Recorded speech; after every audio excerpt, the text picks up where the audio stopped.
Hello बच्चों, कैसे हैं आप? उम्मीद करती हूँ आप बढ़िया और एकदम मज़े में होंगे।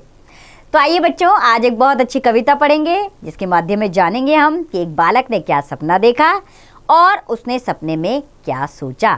तो हमारी इस कविता का नाम है सपना। तो आइए बीना ठाकुर द्वारा रचित कविता सपना को हम पढ़ेंगे। हमारी कविता इस तरह प्रारंभ होती है।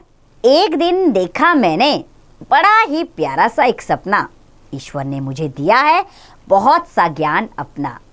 सपना का अर्थ होता है बच्चों स्वप्न, और ज्ञान यानी कि हमारे शिक्षा।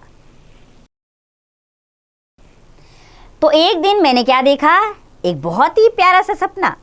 उस सपने में मैंने क्या देखा कि ईश्वर मुझे ज्ञान दे रहे हैं, यानी मुझे शिक्षा दे रहे हैं। मैंने कहा, हे ईश्वर मुझे ज्ञान और भक्ति दो, दूसरों की सहायता कर सकूं, मुझे इतनी शक्ति दो।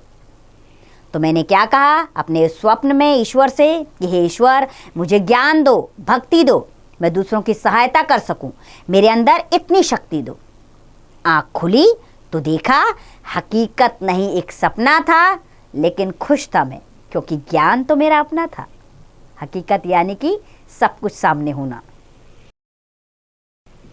हाँ, तो जब ये सपना मैंने देखा उसके बाद अचानक से मेरी आँख खुली तो मैंने जाना कि ये सपना नहीं था, मैं हकीकत में हूँ। लेकिन मुझे खुशी इस बात की हुई कि वो तो एक सपना था लेकिन ये ज्ञान तो मेरा था। अर्थात उस सपने में मुझे किसने बताया कि मैं दूसरों की सहायता कर सकूं।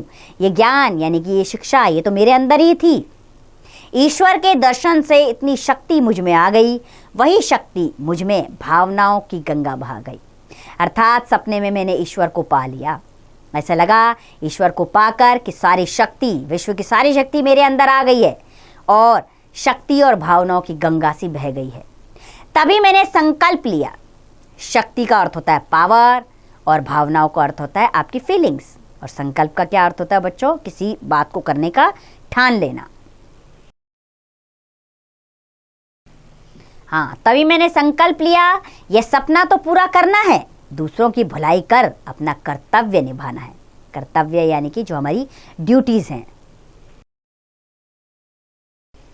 तो जब सपने से मेरी नींद खुली तब मैंने क्या संकल्प लिया, क्या प्रण लिया कि जो सपना मैंने देखा है ये सपना नहीं रहेगा, इसे मैं पूरा करके रहूंगा। अर्थात दूसरों की भलाई करने का प्रण मैंने ले लिया है और अपने इस कर्तव्य को मैं पूरा करके रहूंगा। चाहे मैंने ये सपने में देखा लेकिन इसे हकीकत में मैं करके रहूँगा।